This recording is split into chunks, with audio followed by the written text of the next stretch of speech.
If you are with someone or seeing someone for 6 months and they haven't introduced you, maybe even to friends and to family, or maybe you've just been introduced to one person in their family or a friend, and then you are wondering what's going on. Here is what I want you to look at, because usually we tend to look at the outcome. We want to monitor that outcome that I want to be introduced, but we miss a lot of issues with the relationship or other things around the relationship that might matter, or that might make us realize the reason why we are not being introduced to family and friends. So the first thing you need to look at is there general relationship progression, such as, do you see each other more than twice a week now after starting off once or twice a week? Do you spend weekend together? Do you have sleepovers? Number 2, what relationships were you looking for when you met, and did you both discuss what you were looking for in a relationship? Number 3, have you now progressed the relationship to boyfriend and girlfriend? Because that can help you to know that the relationship is moving forward. Because if there's no progression in the relationship, then you need to start asking yourself those questions. What relationship am I in? And number 4, does your partner have family and friends? Because some people don't. And if they do, are they close to these people? Do they talk to them? Do they communicate with them? Do they go and see them? Because again, that's guidance for you to know whether you are being deliberately not introduced, or they don't have anyone to introduce you to that they are close. Number 5, assess the dynamic. Again, like I said earlier, you might want to rush to being introduced, but if the relationship is not healthy, why do you need to be introduced in a relationship that's probably not going to go anywhere, or a relationship that's not healthy? What you're needing to focus on is how to improve the dynamic rather than how to be introduced.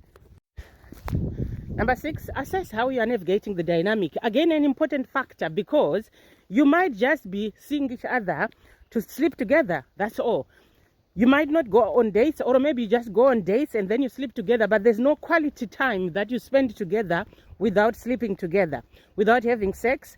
So it might be just a friends with benefits or a situationship. So you don't need to assume these things. You need to clarify with communication and discussion.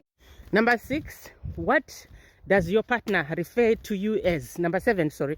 What do they refer to you as when they introduce you to people, when you meet people, when someone comes to the door, or when you are out in public?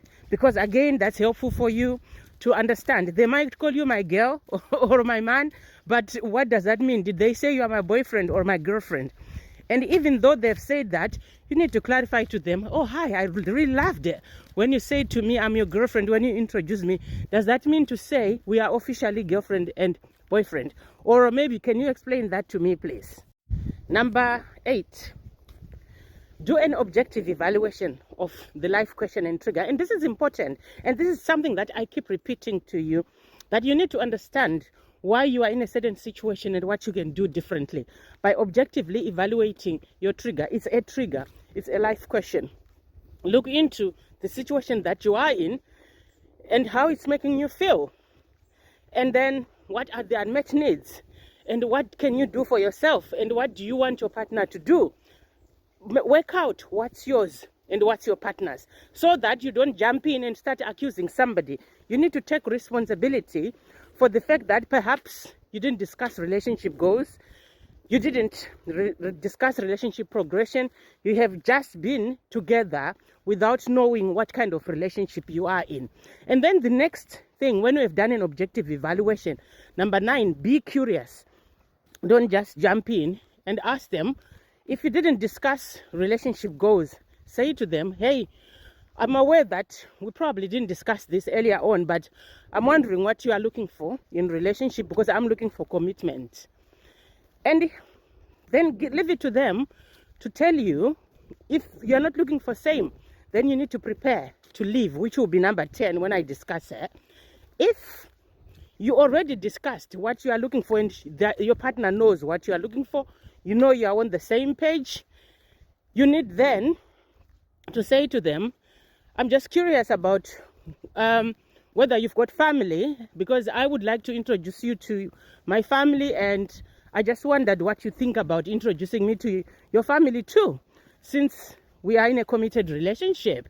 And then you hear what they have to say, and don't pressure them to tell you what you want, and don't start to blame or accuse, because you are equally in on it. You didn't think through this to get to 6 months to do relationship with someone when you didn't know where the relationship was going, or when there was no progression. So what you are needing to do is to give your partner time to reflect and to decide what they want. And if they can do that straight away, that's good.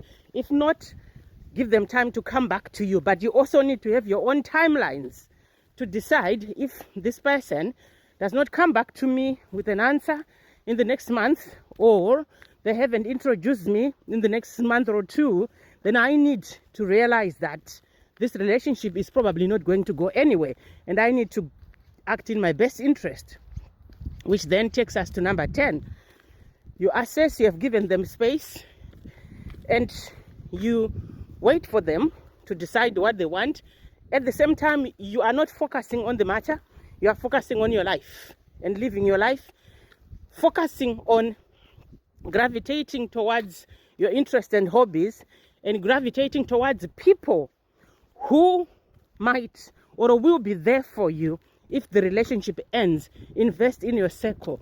Always have a circle. And also invest in philanthropy, in a purpose, and help other people out there, so that where the relationship to end, you are not fixated on this person. You are focused on you, on your circle, on your goals, and relationship is a bonus. So you assess, and if they haven't stepped forward, then you leave the relationship.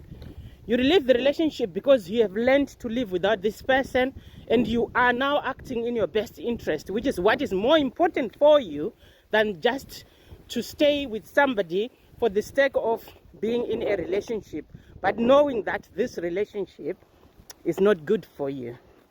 See you soon, and